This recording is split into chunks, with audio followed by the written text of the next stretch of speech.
Nobres irmãos que compõem a congregação Adeluz, outra vez cumprimento-os com a paz do Senhor, rogando sempre que a paz de Deus, que excede todo o nosso entendimento, alcance a sua vida e proporcione ao seu coração saúde plena no espírito, na alma e também no corpo. Hoje é terça-feira, 18 de março de 2025. E mais uma vez, chamo sua preciosa atenção para mais um devocional de todas as manhãs da família Adeluz. Nosso tema de hoje: que ocupação você tem na igreja? Vou repetir: que ocupação você tem na igreja? Nosso texto base está em Atos dos Apóstolos, o capítulo 11, a partir do versículo 19, onde está escrito: os que foram dispersos a partir da perseguição que começou com a morte de Estevão, se espalharam até a Fenícia, Chipre e Antioquia, não anunciando a palavra a ninguém que não fosse judeu. Alguns deles, porém, que eram de Chipre e de Cirene, e que foram até Antioquia, falavam também aos gregos, anunciando-lhes o evangelho do Senhor Jesus. A mão do Senhor estava com eles, e muitos, crendo, se converteram ao Senhor. A notícia a respeito deles chegou aos ouvidos da igreja que estava em Jerusalém, e enviaram Barnabé até Antioquia. Quando ele chegou e viu a graça de Deus, ficou muito alegre e exortava todos a que, com firmeza de coração, permanecessem no Senhor. Porque era homem bom, cheio do Espírito Santo e de fé, e muita gente se uniu ao Senhor. Depois, Barnabé foi a Tarso à procura de Saulo, e quando o encontrou, levou-o para Antioquia, e durante o ano inteiro se reuniram naquela igreja e ensinaram numerosa multidão. Em Antioquia, os discípulos foram pela primeira vez chamados de cristãos. Nobres irmãos, no devocional de hoje, com esse tema, que ocupação tens na igreja? Chamo a sua atenção para a seguinte observação. O livro de Atos registra a história da Igreja Apostólica. Em outras palavras, é um registro da primeira comunidade de cristãos que estava sob a liderança dos apóstolos de Cristo. Esse registro, ele envolve desde o seu nascimento em Jerusalém até a sua chegada em Roma, a capital do império. O que me chama a atenção é que nessa trajetória muitas lutas foram travadas, muitas perseguições foram enfrentadas, mas também muitas vitórias foram celebradas. Deus abençoou o seu povo de uma maneira muito especial.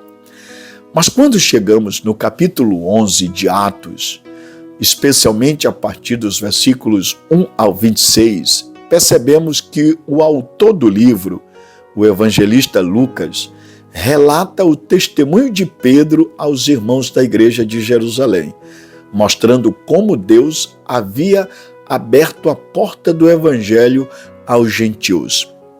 Quando nós paramos para observar essa narrativa, aprendemos muitas lições.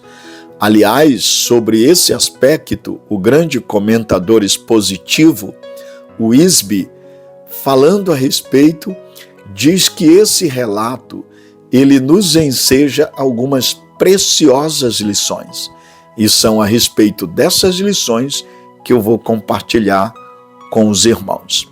A primeira lição que nós aprendemos ao olhar para essa narrativa é que algumas pessoas fazem as coisas acontecer. Eu vou repetir. Quando olho para esse texto, percebo que algumas pessoas na vida fazem as coisas acontecer. Eu digo isso principalmente com base no capítulo 11, os versículos 4 a 17. Porque se você ler esse texto, vai perceber. Pedro mesmo relutante em atender à ordem de Deus, dispôs-se a levar o evangelho aos gentios. Nisto você percebe que a parede da amizade que separava os judeus dos gentios havia sido quebrado pela morte de Cristo, conforme está lá em Efésios 2, verso 11 a 19. Cristo, na sua obra redentora, uniu judeus e gentios de maneira que não há mais separação. Essa notícia foi estonteante para os judeus tradicionais. Eles não queriam aceitar, uma vez que eles imaginavam que os gentios precisavam primeiro se tornar judeus para depois serem cristãos. Pedro, obedecendo ao desiderato divino, obedecendo justamente a ordem divina, foi à casa do gentil Cornélio e pregou a ele. Toda a sua família aceitou o evangelho. Eles creram e foram salvos. É o que diz a palavra de Deus. Com isto, o evangelho alcançou pessoas que não eram judeus. E nós damos graças a Deus, porque Pedro não resistiu ao propósito de Deus e se tornou um instrumento nas mãos do Eterno para as coisas acontecerem.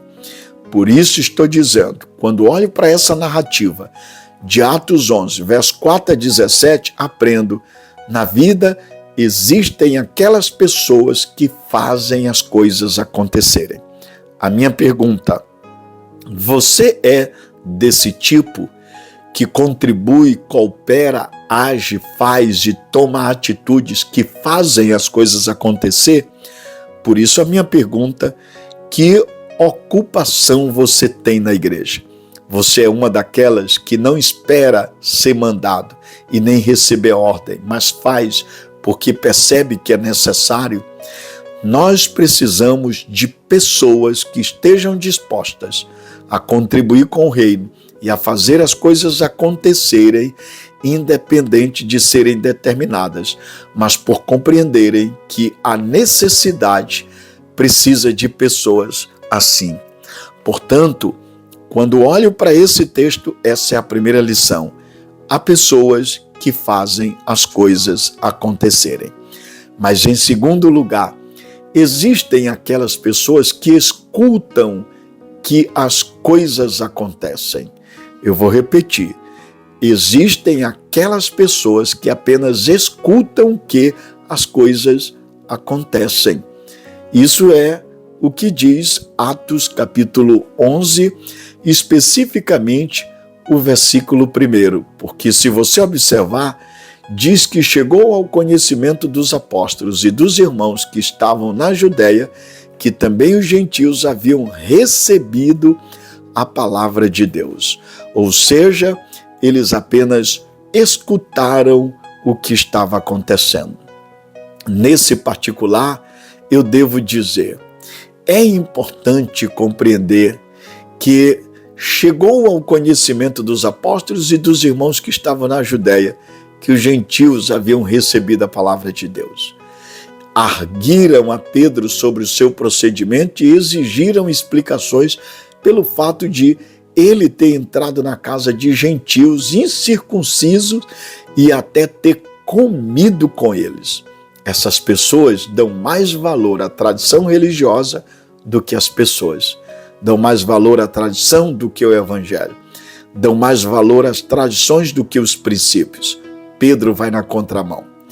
Na verdade, valorizou mais o evangelho do que a tradição. E aí, nesse aspecto, eu vou dizer, quem valoriza mais os rituais do que o amor cai em erro. Elas imaginam que Deus não pode amar aqueles a quem elas rejeitam. Elas não são gente para fazer a obra de Deus, mas apenas escutam com censura o que está acontecendo. Você é desse tipo que apenas está ouvindo o que Deus está fazendo no meio do seu povo, mas não toma partido, não se envolve, não se enganja, não se compromete? Deixa eu dizer para você, a obra de Deus precisa de pessoas que fazem acontecer e de pessoas que, muito mais do que apenas ouvir e escutar a respeito das coisas que acontecem, elas se envolvem na obra de Deus. E por que estou exatamente dizendo isso? É importante compreender que, diante de toda e qualquer situação, Deus está precisando de pessoas que façam as coisas acontecer. Diante da arguição dos opositores e dos levantes, Pedro explicou que a sua atitude foi em plena submissão à orientação do Espírito Santo. É o que ele diz no capítulo 11, verso 12. E desobedecer a esse mandato seria o mesmo que resistir ao próprio Deus. Por um momento, essas pessoas se apaziguaram, conforme está lá no versículo 18. Mais tarde, alguns indivíduos da seita dos fariseus que desceram da Judéia para Antioquia teimavam em ensinar que os gentios precisavam primeiro se tornar judeus para depois se tornarem cristãos. Mas a grande verdade é que eles estavam equivocados. Para esclarecer esse ponto vital para o cristianismo, foi necessário que os apóstolos e os presbíteros se reunissem em Jerusalém num concílio geral, a fim de silenciar aqueles que tentavam limitar a liberdade do Evangelho. Portanto, precisamos lembrar, a obra de Deus precisa de gente comprometida com o Evangelho mais do que com a tradição, comprometida com amor muito mais do que com religiosidade. Que tipo de pessoa você é? Você tem se comprometido com a obra de Deus? Você se ocupa em fazer a obra de Deus com amor e dedicação, ao invés de se manter preso à tradição? Em terceiro lugar, vou dizer para você, é interessante. Há nesse texto uma terceira lição. Algumas pessoas se opõem às coisas que acontecem. Eu vou repetir. Existem aquelas pessoas que se opõem às coisas que acontecem. Você vai ver isso no verso 2 e 3. Os membros legalistas da Assembleia em Jerusalém atacaram Pedro por este ter entrado na casa de Cornélio e tomado refeição em sua casa. Diante de toda essa acusação dos opositores, Pedro explicou que a sua atitude foi sob a direção do Espírito Santo. Por isso nós precisamos ter muito cuidado. Muito cuidado. E por quê? Porque nós devemos lembrar que nós precisamos seguir a orientação do Espírito e também da sua palavra. Mas, em quarto lugar, aprendemos nesse texto que algumas pessoas ajudam outras pessoas a fazerem as coisas acontecerem. Vou repetir, aprendemos que algumas pessoas ajudam outras pessoas a fazerem as coisas acontecerem. Quando a igreja de Jerusalém ouvia acerca do crescimento da igreja em Antioquia, da Síria, enviou para lá Barnabé, um homem bom, cheio do Espírito Santo e cheio de fé. Este imediatamente lembrou-se de Saulo, que estava em Tarso, e o convocou para ajuntar-se a ele na obra. Barnabé, o filho da consolação, fez do seu ministério uma plataforma de investimento na vida de outras pessoas, para que elas pudessem ser usadas também nas mãos de Deus. Longe de ser obstáculo para os que queriam fazer a obra como os fariseus legalistas, Barnabé era um facilitador, um cooperador, um encorajador daqueles que estavam engajados na obra. Meus irmãos, precisamos perguntar a nós mesmos, quem somos dentro da igreja? Pessoas que fazem as coisas acontecer? Pessoas que apenas escutam que as coisas estão acontecendo? Pessoas que se opõem ao que está acontecendo? Ou pessoas que ajudam outras pessoas a fazerem as coisas acontecer? Em qual dessa moldura está a sua fotografia? Por isso a nossa pergunta, que ocupação você tem na igreja? O capítulo 11 de Atos nos ensina essas 4 lições. Existem pessoas que fazem as coisas acontecer. Existem outras que apenas escutam as coisas que estão acontecendo.